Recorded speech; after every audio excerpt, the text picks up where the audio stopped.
But when I see in the church today, this idea of love is love, this DEI, the diversity, equity, inclusion being inserted in the church, that is the wooden cross being painted red.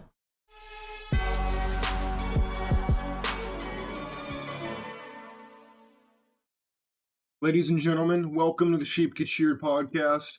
I'm your host, Austin Creed. My friends, we're going to talk about the Red Cross today, and not the Red Cross that maybe you think of with the humanitarian organization. No, I'm talking about the Red Cross. The Red Cross is the communist subversion of Christianity. Now, this is going to be a show filled with both politics, religion, and we're going to tie everything in full circle, and I'm going to show you some receipts. I'm not coming today with just intellect and things you can look up. We're going to really break this down. I've done this extensive research on this topic, and if you disagree with the things I say, that's totally fine, but you can't refute the facts that we're going to discuss today.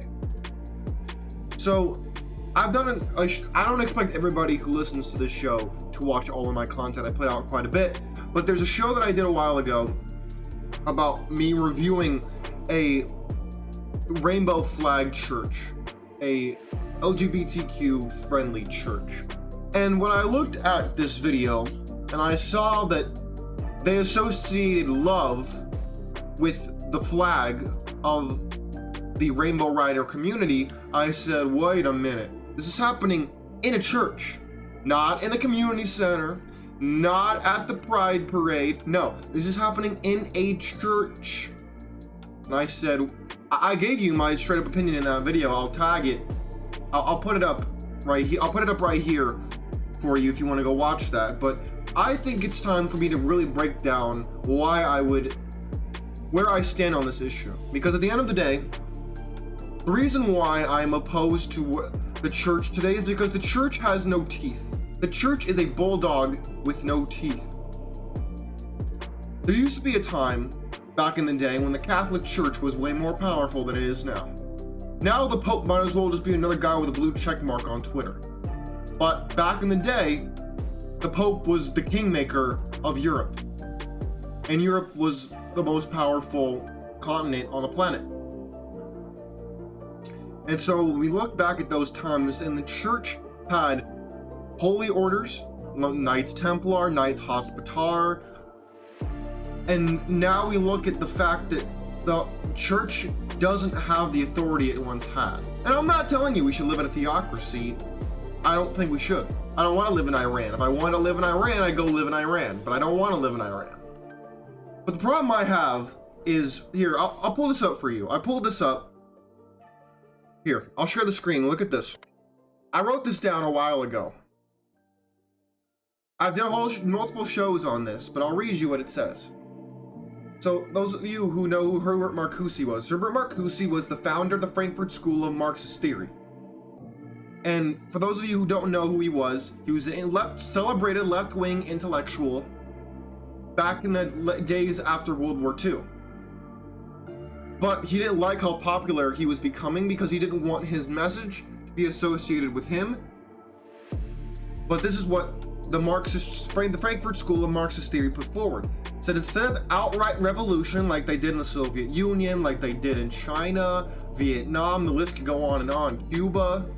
Instead of outright revolution and social disruption, the left would allow society to continue exchanging goods and services and to defend the nation.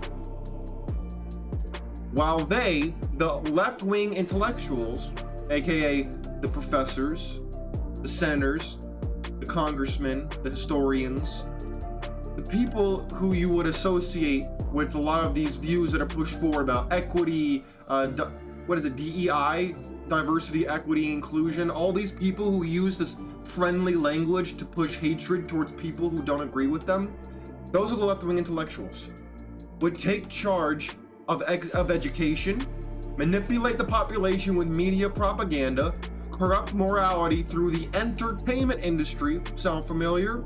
And infiltrate government bureaucracy at all levels. Now you could also add to that the fact that now they are also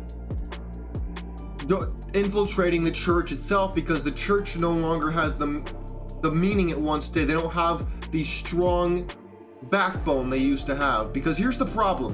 When you look at religion and you look at any religious text, usually there's a life code, whether it's the 10 Commandments, whether it's the Hadiths, or whether it's the Torah and the 12 books of Moses. It could be any one of these things. These all come with rules that you're supposed to follow to truly be a follower of this religion. You can't really do that in modern society anymore. And people want to conveniently leave out the cultural context of the time. I'll give you an example. Marriage. I love talking about relationships on this channel because relationships are the most important decision you will make in your entire life. You choose a good mate, you will have your life set for yourself, your children, and your grandchildren.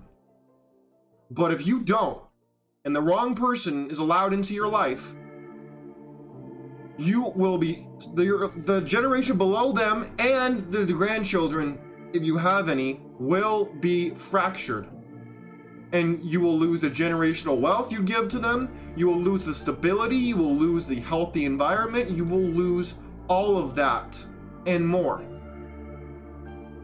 And the church was the last bastion of hope, really, for what you might call the capitalist society. Marx and Engels, the Marxist theory aspect that Herbert Marcuse pulled from, they called religion the opium of the masses, the painkiller of the human. Because it wasn't useful when it came to theology, it was useful for exploitation and for keeping people docile and subservient to the state. That's what he saw them as a purpose. And so let's go back to this list. Look at this list. This is exactly what Clinton, Obama, and Joe Biden have succeeded in doing, and that's just the executive branch of government. We could go on talking about Ted Kennedy, may he rest in peace. We can go on and talk about the Supreme Court. We could talk about all these different governmental agencies, but the point remains the same. We look at society 100 years ago, 50 years ago, 10 years ago, and look at the garbage that we have in society today. Look at the garbage that passes for entertainment. Look for the sewage that even comes from the mouths of the shepherds in the church. When we have children being taught that love is love, without them understanding that what love is, what it looks like, how to actually achieve it, and you just push forward happy emotions and glad tidings under the guise of being a good person, instead of saying that you're using it as an exploitative endeavor, you're doing a disservice. And my friends, it gives me a headache to listen to this garbage. It really does. And yet I have to listen to this because I think it's important for me to understand what the enemy is doing, why they're doing it, how come they get away with it, and how come you, the average American, how come you, the intellectual who's not left-wing, how come you don't get published, you don't get your voice heard, you get censored, but the left-wing intellectuals, no, they talk about some useless crap, they talk about something that would never translate outside of an academic environment, they get a platform and you don't. You have to build your platform with the screws and the nails and the wood and the plaster, and even then someone could come by and set it on fire and no one's gonna help you. Versus they show up, the stage is built, the audience is there, the microphone's plugged in, and they're there just to get it on. That's what we deal with today. Let's go back to them. To further advance their quiet social revolution, the Herbert Marcuse school advised the following, and I'll read them to you. It says, the creation of racism offenses. In other words, whenever something happens and someone is a different shade than the other, scream racism. Sound familiar? Number 2, continual change in the country to cultivate confusion. That kind of sounds like what happens with the churches that fly the rainbow flags, doesn't it? Because now they're never going to understand that when you read the Old Testament, God specifically says that that type of behavior is forbidden according to religious law. It is a sin. Oh, but they don't want to portray it like that. That's not a sin to them. And my friends, there are some things that can account for cultural context, and there are other things that are not. There are explicit statements that you cannot change because they're a part of the religion itself that you cannot change. There are first tier, second tier, and third tier pillars of faith.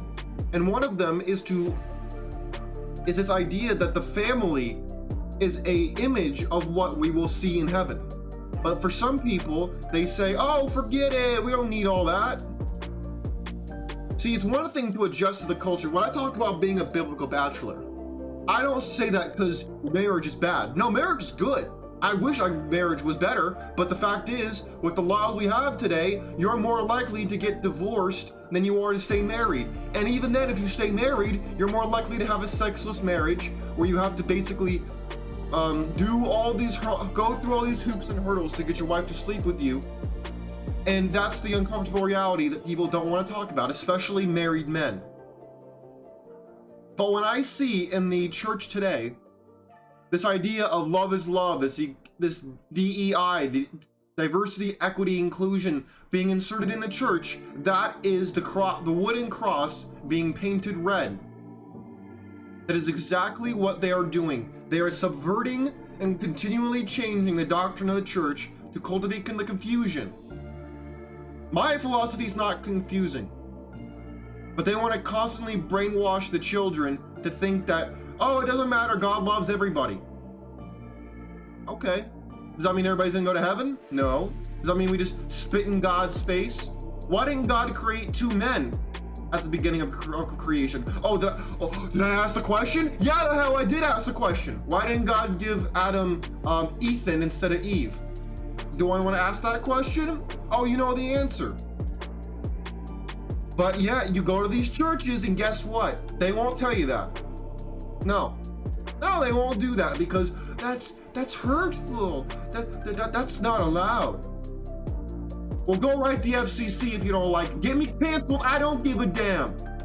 My friends, the reason the church is going up in flames is because we are not saying no to people. We are not putting our foot in the sand. And not only are we accepting people, our acceptance is being used as an avenue of exploitation by insidious characters. My friends, I would love to hear what you got to say about this, whether you're religious, not religious. I know people who are not religious, but they like the religious people because they make them feel better and they make them feel like they're living in a virtuous society. So whether you're a religious person, not religious person, you have a horse in this race, or you're kind of just on the sideline watching, maybe betting on the side, please, I'd love to hear what you have to say. This is a very, very important situation that's sensitive to some people. So I would love to hear what you have to say. If you want to add anything, if you want to call out fair or foul what you heard, you're welcome to do it. You can go on over to my Twitter page @SheepGetSheared. You can go over there, DM me directly, or respond to any of the posts that I put forward. Or, my friends, I leave it up to you to do your own research and decide whether you want to agree, disagree, and you never have to take my word for anything. Ever. Do your own research and think for yourself. My friends, you take care of yourselves. I'm out of here. Peace.